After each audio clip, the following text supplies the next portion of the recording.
Okay, hello and welcome back. This is the week 10 lecture.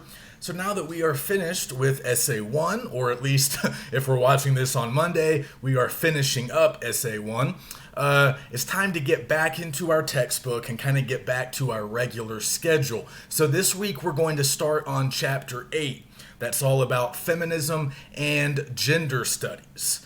So we're going to spend 2 weeks on this chapter. Again, sort of like what we did before with our previous 2-week session. It's not so much that the chapter is especially long, it's just that it's really jam-packed with concepts and definitions and ideas. So I just thought it would be good to devote 2 weeks to it. I think feminism is influential enough to literary criticism and scholarship to really, justify spending a full 2 weeks on it. So I really only want to cover the first part of the chapter today. I'm really only going to cover about the first 7 or 8 pages. I just sort of want to go over some basic definitions. I also want to talk a little bit about some specific writers who they mention in the chapter. I thought that might be kind of fun. They talk a little bit about Betty Friedan and Kate Millett, and I want to share a little bit of their work just because it's interesting and they don't get into a lot of detail about it in the book. So we're not going to cover a ton of ground here today in terms of actual material in the textbook. I just want to go over some of these basic terms. I want us to make sure that we understand the 3 sort of major historical phases of feminism and sort of how they're understood, especially in America. And I just want to cover the basics and then we'll finish the chapter next week. So I want to start by sort of offering a disclaimer, much like I did when we did our Marxist unit. Because, look, I know feminism is a term that often causes a lot of debate. And it is political. That's a point they make in the chapter. Like Marxism, this is very much a political approach to literature. And we're going to talk more about that. And that makes some people uncomfortable because just like with Marxism, if we don't identify as a Marxist, we might be a little bit uncomfortable using that approach to help us analyze literature. If we do not identify as a feminist, we might feel the same way. And look, you can have whatever views, whatever opinions you want. You don't have to accept a lot of the basic tenets and concepts that we're going to be covering today. But I do want us to try to kind of expand our understanding, especially those of us who are perhaps a little bit skeptical about feminism or we kind of feel like we are opposed to it. Politically, that's fine. But again, remember that we are talking about literature here. And even though, as I said, this is a political approach to literature, the way feminism works in literature is not exactly the same way it works in other walks of life. So I want us to kind of do what we did with Marxism and try to maybe just arrive at a slightly new understanding of it. It doesn't mean we have to be fans. It doesn't mean we have to use the approach beyond this class. But I just want us to arrive at kind of a shared understanding that kind of gets us outside a lot of the divisiveness and a lot of the fighting that I think often goes on when this term is brought up. So I kind of want to start with a really basic definition, and then we'll jump into more of what they're talking about in the chapter. So if we're thinking really broadly, and I think we should here at the beginning, feminism can really just be defined as a broad set of movements, beliefs, and ideologies that are designed to advocate for and establish equality between the sexes. That's pretty much it. But when we say equality, we can talk about, several different things. There are different levels of equality that we can explore. So we can obviously talk about legal equality. We can talk about economic equality, social equality, and maybe cultural equality. So that's all kind of included there. But of course, as we know, not everybody uses this term in the exact same way.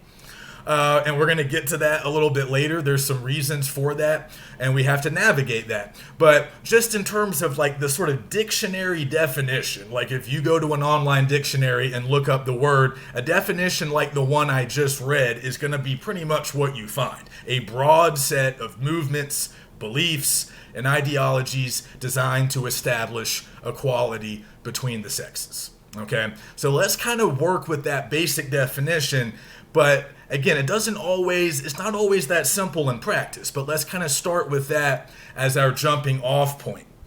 But as they say in the book, part of what makes feminism kind of a slippery concept, a difficult concept to maybe define and discuss in certain situations, is because it often focuses on what is absent, not so much on what is present. So, and they kind of explain that in the first couple pages of the chapter, right? Feminism often calls attention to, the inequalities or the mistreatment that women are subjected to in Western society, American society, but also, we can expand it. We're going to talk a little bit about England, but mostly America. But of course, feminism exists throughout the world, as we know. But we're going to kind of focus on the Western world, of course, and primarily the U.S. So often it's interested in the way women are silenced or sort of marginalized, left out of certain decision-making processes, left out of certain opportunities, again, both today and historically. So there's often this focus on what's absent, what's missing, what isn't said. Again, how women are silenced or marginalized within a patriarchal culture or society. So again, if we're thinking about patriarchy, we're just thinking about men primarily. A patriarchal culture is a culture organized by men, largely for men. Now, but I do want to say something about that because there's a lot of debate right now. I hear it, I read it sometimes online about patriarchy and what patriarchy means, and do we actually live in a patriarchy? Again, you're free to have your own opinions, and you guys don't care about my political beliefs, so I'm not really going to share them. But you might be able to tell just by listening to me sometimes. But again, you don't have to believe in the patriarchy, but just understand that when we say a culture designed by men and largely created for the benefit of men, that doesn't mean that it only consists of men, right? We know just numerically more women exist in the world than men. So clearly, women participate in patriarchies. It's not men only. Women can contribute in various ways. And some women support the patriarchy. Some women, either they do it sort of, implicitly, and some might even say they don't realize they're doing it, but others might do it quite knowingly and quite deliberately and intentionally. They might very much feel like the patriarchy is good and valuable and they want to maintain it. So again, don't think of this as, boys versus girls. This isn't, sixth grade gym class. It doesn't quite, break down on those easy lines, not always. But again, a lot of people, not all people, a lot of people think that it's just kind of a fact that America, at least as it has traditionally been, has been a patriarchy. Just in the sense that we've never had a non-male president, just in the sense that most lawmakers historically have been male. Most CEOs, most people at the top of the business world, at the top of the political world, maybe even at the top of the cultural world in terms of, movies and books and other cultural productions. Historically, it is changing, I would say, in some ways. But historically, those positions of power have largely been held by men. You might not think that's a problem. You might not think that's the whole story. That's fine, but just understand that's kind of what we mean in this context when we say, when we talk about a patriarchal culture. But again, like they say, one thing that's kind of changed about feminism is there's not just one feminism anymore, right? It's kind of fractured, or it's kind of splintered off into a lot of different kinds of feminisms. There's, a quote in there, I think, to that effect on the very first page. Feminism has become feminisms, plural. And again, there is this focus, especially in the third wave, which is the most contemporary or current phase of feminist history. There's this emphasis on expanding the scope and the scale of feminism, trying to be more inclusive, trying to include more types of women. So we'll talk more about that. Trying to incorporate more perspectives that might go beyond just white, middle class, heterosexual women who largely did lead the first and second waves of feminism. So, third wave, as we'll talk about, is kind of an attempt to broaden the number of perspectives and the number of experiences that feminism can really speak to. So, as they also point out in the early part of the chapter, this is a very influential intellectual movement when it comes to literary criticism and theory. That's in part why we're spending 2 weeks on it. So it really helped to pave the way for other critical approaches that would develop later, such as ethnic studies, queer theory, gender studies, which we'll talk more about at the end, next week at the end of chapter 8, and also, post-colonial studies, and we're going to be visiting that approach later in the semester, but also just, we could file a lot of those approaches under the general heading of identity politics. And another disclaimer, because I know that's another term that, frankly, some people just don't like. And some people think that we shouldn't talk so much about identity politics. Again, I kind of have a semantic problem with that phrase. I mean, I would argue that all politics are largely about identity on some level. But it doesn't matter. Again, let's not I know politics is in the actual term, but again, let's not think about politics so much about in terms of like Washington, Republicans, Democrats. Let's think more about literature and the way politics can sort of, inform or shape an analysis or an interpretation of literature. So let's think more about literary study when we think about identity politics. And really, if we're thinking about lit, not like Washington, D.C. politics, I think most of us would probably agree that identity politics in lit typically are good. They're generally doing good work, because if we're practicing identity politics in literary study, that really just means, it means two things, really. It means that we're making more room at the table for more perspectives, more ways of reading. We're allowing more people to come and sort of participate in this activity. But also, it kind of creates more opportunities for non-hetero, non-white people, namely women, to create literature that gets noticed and studied and sort of treated with the seriousness that male-produced texts have traditionally been treated with. So again, that's kind of what we need to think about with identity politics, not in the strictly American political sense, but in the literary sense of, let's capture more perspectives. Again, early feminism was largely centered on the experiences of white, middle-class, heterosexual women. So they did a lot of great work, but later it was sort of observed that their perspective was a bit narrow. It didn't include the experiences of African American women or other minorities. It did not include the experiences of non-hetero women or even non-sort of gender binary women. So, there's just a lot more room to be inclusive, and that's largely what identity politics has kind of given us in the realm of lit, thanks to the feminist approach. So we'll kind of expand on that a little bit more.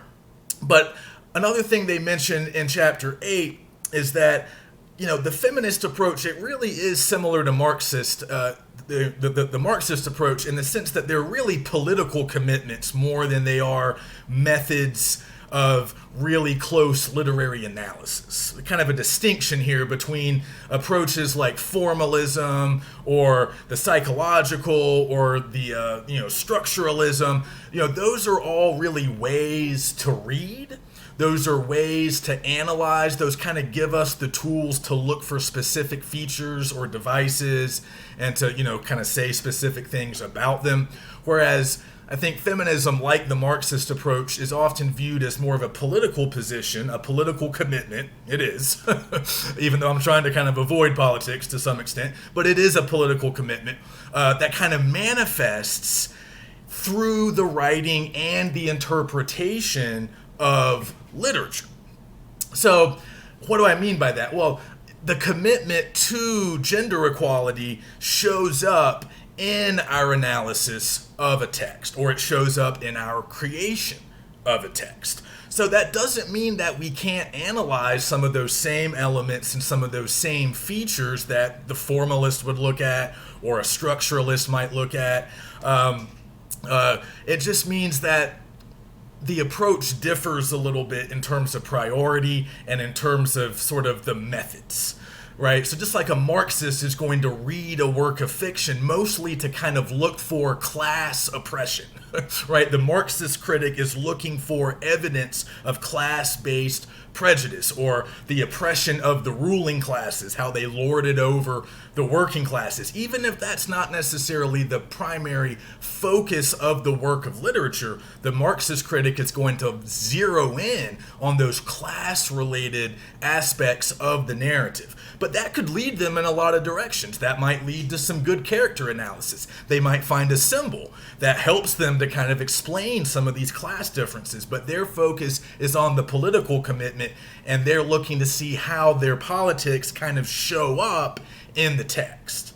And that's largely what feminist critics do. They can look at any devices or elements, but they're looking for evidence of misogyny in older texts. They're looking for, evidence of certain structural inequalities that might exist in society. Or in some cases, they're trying to rediscover women writers who have not been given their due for various reasons. And we'll talk more about that. So it's more of a political commitment, but it still manifests in the interpretation of literature. It still shows up in our readings of literature. But like Marxism, it's a political approach, which does distinguish it a little bit from some of the other approaches. But it doesn't make it worse or better. It just makes it a little bit different. But again, it has been very influential because it's helped to give us a lot of other approaches that, again, have a political foundation, but they're still they just give us new ways to read. They give us other ways to read, other ways to interpret, other things to look for, and other ways to understand the texts in our culture. So to me, that's a good thing, but it certainly can get a bit confusing at times. So let's talk a little bit about the three historical phases. They cover this in the chapter. I don't want to just repeat everything from the chapter, but just to make sure we know. The first wave kind of started in England at the end of the 1700s, and then it kind of spilled into the early 1900s. The early 19th century, the early 1800s. So the first wave of feminism was largely focused on the battle for basic legal rights, namely the right to vote. And again, this kind of started in England, and then it comes over to the U.S. really in earnest by the middle of the 19th century. I mentioned the Seneca Convention in 1848. That's sort of like the unofficial sort of start, according to a lot of historians. That's kind of the beginning of the first wave in America. Which again, I don't know how hard and fast these designations really are, but that can be a helpful sort of marker or sort of entry point if we're thinking about distinctly American feminist history. But just one important figure they do mention in the book, Mary Wollstonecraft is kind of considered an early feminist. Her book, The Vindication of the Rights of Woman, came out in 1792, considered kind of an influential early feminist text. She was English. She's best known today as the mother of Mary Shelley, the author of Frankenstein. Of course, that book is included as one of the examples they use in our textbook. So we don't really read Mary Shelley's mom anymore, but she was an influential feminist. And then, of course, I mentioned Elizabeth Cady Stanton and the Seneca Convention in America in 1848. So again, most first-wave feminists were largely focused on the right to vote, but many of them were also, in some cases, not as widespread, but some of them were also advocating for reproductive rights. But they were also kind of connected to other reform movements of the era. So a lot of these early first-wave feminists were also abolitionists. They were also fighting for the abolition of slavery. They were involved in various labor reform movements, like trying to abolish child labor and stuff like that. their feminist cause was one of many. There were many reform movements throughout the 19th century, and this kind of fit into that larger network. But the crowning achievement of the first wave is, at least in America, is generally considered to be the passage of the 20th Amendment, which of course gave women the right to vote in the year 1920. So it's worth remembering, even though we probably already know this, it is worth remembering at least for a moment that in this country, women have only had the right to vote for almost exactly 100 years. Now, I know to us, 100 years seems like a pretty long time, but in the grand scheme of things, it's really not. So that's just kind of interesting. So, okay, that's the first wave. They kind of established the foundation. But again, they were mostly focused on legal rights. There wasn't as much focus on culture or art. Then we have the second wave. Now, it's kind of debatable when the second wave starts. In America, we typically think it's right after World War II. But a lot of people, and I think in the book, they say it really starts in the 60s. So whatever. The 60s is definitely when it kind of hits its stride and really gains momentum. But a lot of the seeds of the second wave kind of resulted right after the war. It's true, the post-war conditions in America right after World War II kind of helped give rise to this, because you guys know, I mean, you've heard this history, you've learned this history at some point. During World War II, obviously a lot of American men joined up to fight overseas, so they were gone, and a lot of women had to enter the workforce to replace the missing men. So a lot of women who perhaps previously had not worked, had been housewives or whatever, they went to work in factories, in shipyards, and they were a big part of the war effort. You guys have seen, Rosie the Riveter, We Can Do It. I mean, that's real stuff. They were a huge part of the war effort. They were producing weapons and machines that our armed forces needed in order to win the war. So there was kind of this expectation that because women had proven themselves to a certain extent, I mean, this kind of speaking generally, but so many women were able to perform these jobs that had previously really been thought of as masculine. They had been coded as male jobs. It was thought that really only men could do that kind of hard, physical, manual labor. But so many women excelled and did just as good as the men that there was kind of this expectation that after the war, women would have more rights. Women would have more sort of respect, just in a larger sense, in the culture because of what they had done. And they mention this in the book. It's kind of similar to the experience of African Americans who had gone off to fight in large numbers, of course, African American men. The U.S. Armed Services were still segregated during World War II, but a lot of African Americans fought overseas in segregated units. And of course, many of them fought with distinction and earned medals. And they came home thinking, hey, maybe we're going to get our due now. We're going to get a little more respect after we just fought for our country and risked our lives and, behaved heroically. But just like the women realized, not much changed. Once the men came home, the war was over. We kind of returned to business as usual, at least in terms of like basic, cultural practices, basic, expectations, cultural assumptions, and even the economic system that had opened up for women out of necessity. Post-war, those economic opportunities often kind of dried up, and the women were expected to go back to the home, go back, raise the kids. The men are here. Let the men do it now. You go back to your previous life, your previous role. And that wasn't satisfactory to everyone, as we can imagine. So that was kind of part of it. And then in the 1960s, the second wave really gets moving. So I wanted to share a little bit from one of the texts they mention in chapter 8, Betty Friedan's The Feminine Mystique. Some of you guys might have heard of this text. It came out in 1963. Friedan was sort of a journalist. She was an editor for a number of magazines. So she was very tuned in to popular culture. That's what I want us to start thinking about now.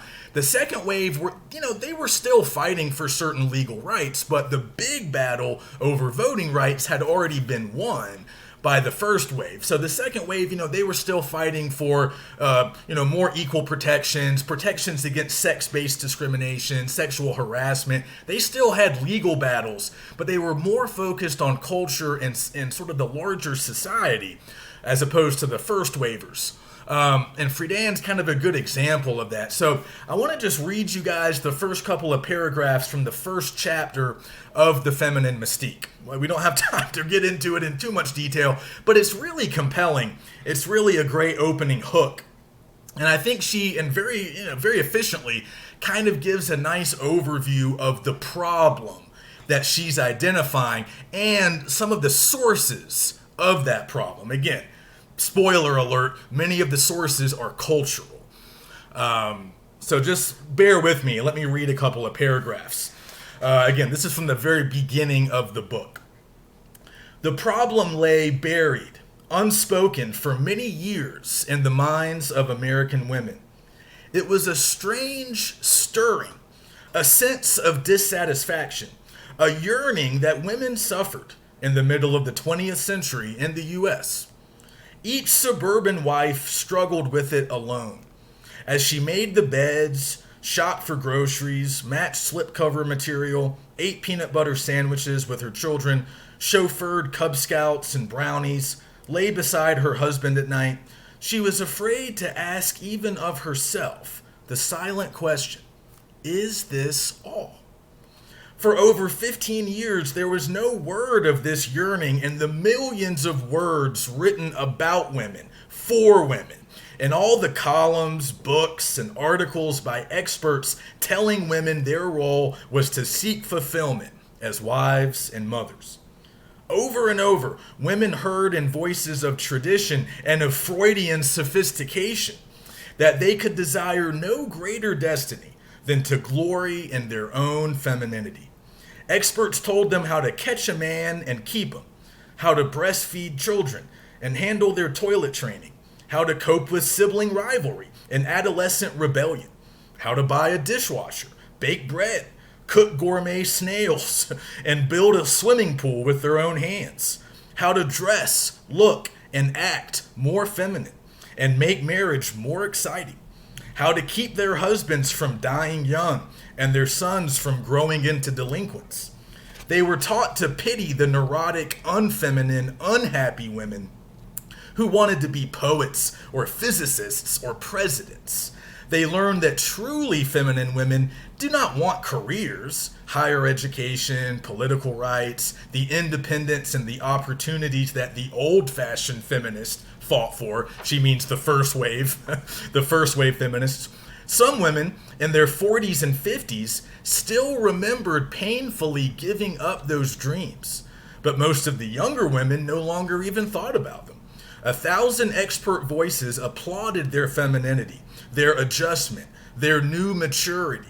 All they had to do was devote their lives from earliest girlhood to finding a husband and bearing children. So again, we don't necessarily have to buy what Friedan is selling, but this was obviously a very influential book. It's still kind of discussed and read today. And she's identifying a problem that definitely existed. I mean, not for all women, but it was definitely this kind of, there was a disillusionment, a dissatisfaction that a lot of suburban, white, middle-class women could attest to. And again, that's the perspective that Friedan is capturing here. So again, this is second wave. This is kind of limited by the standards of the third wave, as we'll see in a moment. But in the 60s, the early 60s, very important. And again, just notice what she's talking about. Again, she's kind of got her eye on culture, on pop culture. She mentions the millions of words. This is a great phrase. Millions of words written about women, for women, in all the columns, books, and articles by experts telling women their role was to seek fulfillment as wives and mothers. So she's mostly talking about written text. But again, books, articles. So she means magazines. She means like popular publications. And the book also mentions like popular television shows. Of course, television was becoming sort of the dominant cultural medium in the 1960s. So TV played a part in this, radio, maybe popular music, and also magazines, a lot of the magazines that were sort of geared towards a sort of a female audience. So Friedan kind of tracks all of that. And she says part of the problem is that women are being told that they should simply want motherhood and to be a wife and to maintain the home. And when that's not enough for a woman to be satisfied, then the woman thinks that there's something wrong with her. But Friedan's point, and of course the point that many others have made since then, is the problem was really more of a cultural problem. It was a social problem. It wasn't the individual woman's fault. And again, she's tapping into stuff that I think we all have some awareness of, right? I mean, this idea that women that want to be artists or scientists or presidents are labeled neurotic, unfeminine, unladylike, or just unhappy, right? Because they're not doing the things that women are supposed to do. So again, a lot of Friedan's ideas are almost like common knowledge now, I would argue, because they've become so familiar. And even though not everybody buys every aspect of her argument, there is sort of this larger understanding that in the midst of all this post-war prosperity, as the economy boomed, as all of these ex-soldiers went back to school, got jobs, started families, on the surface, everything looked really good in America, but more study and more understanding of other perspectives has shown us in more recent years that that prosperity really only fully affected or fully benefited certain people. African Americans were largely left out. Other minority groups were left out. And even though women weren't necessarily left out in the same way, middle-class women, they got to enjoy some of that affluence, but their role was so constricted. Their role was so limited in a lot of these suburban kind of all-American households, the kind of Leave It to Beaver kind of ideal 1950s, 1960s kind of vision of America. And you guys know what that vision is. We all know, I think, enough about pop culture to have at least some idea of kind of what America was supposed to be in the middle of the 20th century. But Friedan and then many others after her, they were showing the cracks in the facade. Right? They were showing that, hey, it's not working great for everybody. Maybe it's working pretty well for a lot of white men, but it's not necessarily always working well for, everybody else, all the other humans who live in America. So anyway, Friedan is, obviously very important. And they also mention Kate Millett and her book Sexual Politics, which came out in 1970, about 7 years after The Feminine Mystique. So Friedan's not really dealing with literature so much. She's more talking about just kind of pop culture in general. But Millett is even more important for us because she's talking about literature. She's actually doing literary analysis from the feminist perspective. And in 1970, that was kind of a big deal. So she was among one of the first prominent second wave feminists to take a lot of these ideas and to really apply them to the study of literature. So unlike The Feminine Mystique, which I have in sort of a truncated version here, I don't have Sexual Politics, and I can't find it for free online, so I can't actually show you guys or read to you guys any passages from that book. But I do want to return to it at the end of this lecture. I want to mention a few more terms and concepts so that we can place it in its proper context. But really influential. Millett's kind of the envy of all English graduate students. Sexual Politics was originally her PhD dissertation, and then she turned it into this immensely popular and influential book. That's what all grad students want to do, and very few actually can. So again, she's also kind of responding to this sort of negative or narrow depiction of women in literature. And she tackles three really big, important male novelists of the 20th century. Two of them are American and one's English. And she basically, I wouldn't say she attacks them. I don't think that's the right language. She just shows how their texts are kind of misogynistic. And we'll talk more about Millett as we move along. So that's the second wave. So again, they're still fighting on some political fronts, but their focus is also shifting increasingly to culture and sort of more structures that might dictate the way culture and society function. So the book also mentions two terms just very quickly. These things kind of came up as a part of the second wave, cultural feminism and then difference feminism. So cultural feminism kind of being an exploration of what a matriarchal or a woman-based culture would look like compared to a patriarchal male-dominated culture, which again, many people would claim has been the American model, and most Western nations have kind of followed a patriarchal model, but certain anthropologists have shown us that there are societies in other parts of the world where there's maybe perhaps more of a matriarchal structure, where the mother might be more of the central figure, and a lot of social authority might reside, and even political authority or religious authority, which again have all traditionally been coded as masculine in Western societies. In other cultures, more of that might belong to women. But again, in Western society, we don't necessarily see a whole lot of that throughout history.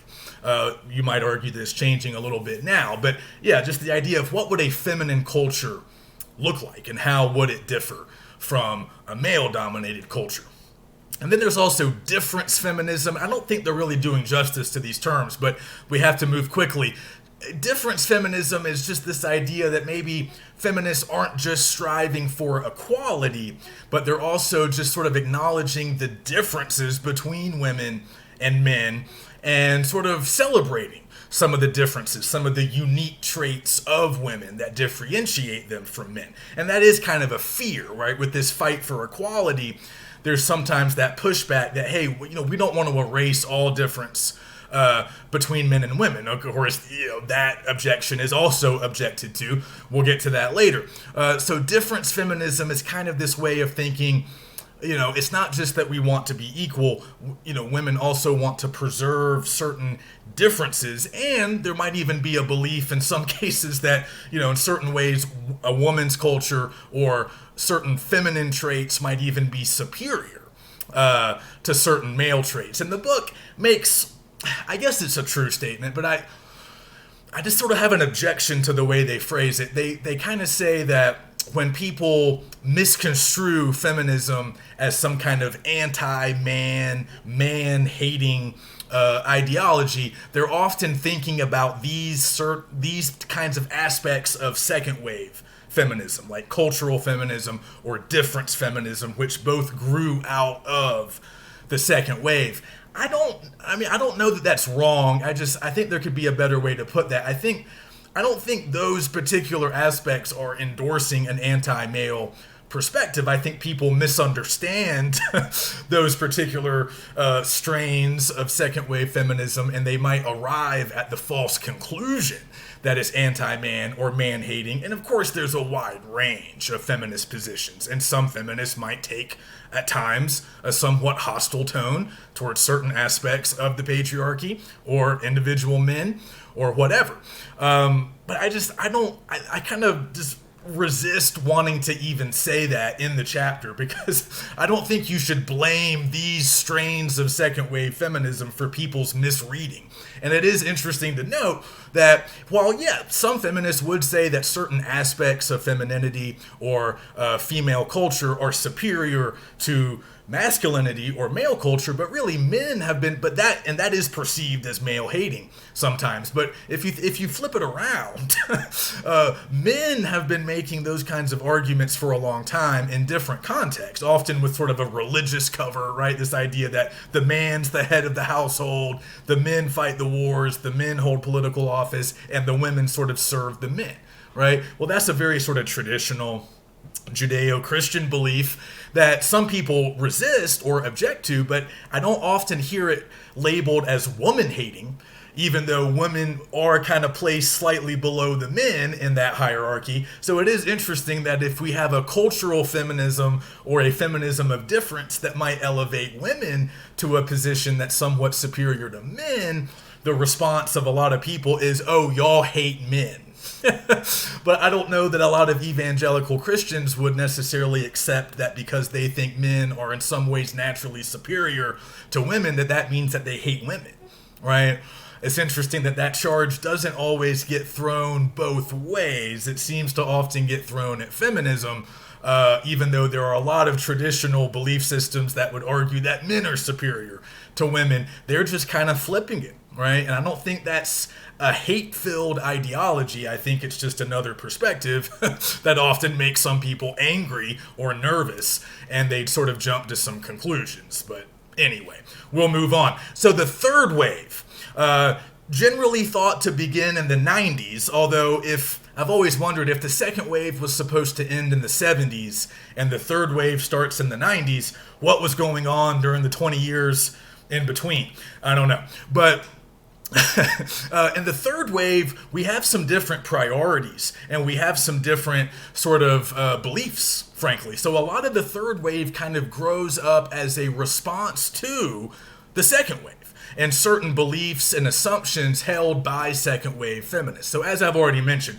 the third wave, which is still kind of with us, it's still kind of ongoing, I would say, today, although some might say that we've entered into a new phase now. I don't know. But largely the third wave is about kind of opening feminism up to make it more inclusive and to kind of do away with this notion of an essential female identity. And I kind of want to talk a little bit about that because they mention the difference between an essentialist view of gender and a constructivist view. So we'll talk about those terms in a moment. But a lot of the second wave feminists thought that there was sort of this essential female set of qualities, a female identity, that basically all women really shared. And of course, the second wavers would have admitted that, each woman's an individual and everybody's different. But they would argue that there are certain basic traits and features of the female identity that all women share. Okay, and we might believe that. That's fine. That's still a commonly held belief.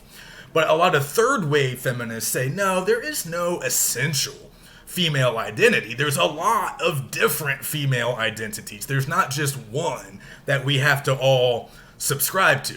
So they're very influenced by post-structuralism or deconstruction. Some of you might remember that from a few weeks ago. So this is kind of that belief that language is arbitrary. Remember, like the deconstructionists think that there's no real logical link between the signified, between signifier and signification, right? And they think that meaning is kind of infinite because language is contradictory. Language is ambiguous. Language is weird. And it's all kind of just made up anyway. So if that's the nature of language, then when we're analyzing literature, there's no set meaning. There's no eternal meaning. Like, remember, the formalist said there's always the one true meaning that you can arrive at if you do good formalist scholarship. But the deconstructionists are saying, no, language gives you endless meaning, endless possibility, and language is always changing. So the third wavers were kind of influenced by that, and they say, well, feminism's always changing. Because feminism is often a written discourse, or it often exists in these other forms. It exists in other cultural, modes of expression, and they're always changing. Language is always changing. So feminism is always changing. But again, they're looking largely to open it up, expand it, so that women of color, lower class women, lesbians, transgender women can now be sort of included in this larger schema. But they're also kind of scrutinizing some of the things that the second wavers just kind of took for granted. Certain binaries or two-part oppositions, like male versus female, queer versus straight, black versus white, first world and third world, right? These are binaries that the earlier feminists kind of accepted and worked within. But the third wavers are saying we don't even really accept that these binaries are real or that they're valuable, that we should keep them. So they're kind of scrutinizing all of that.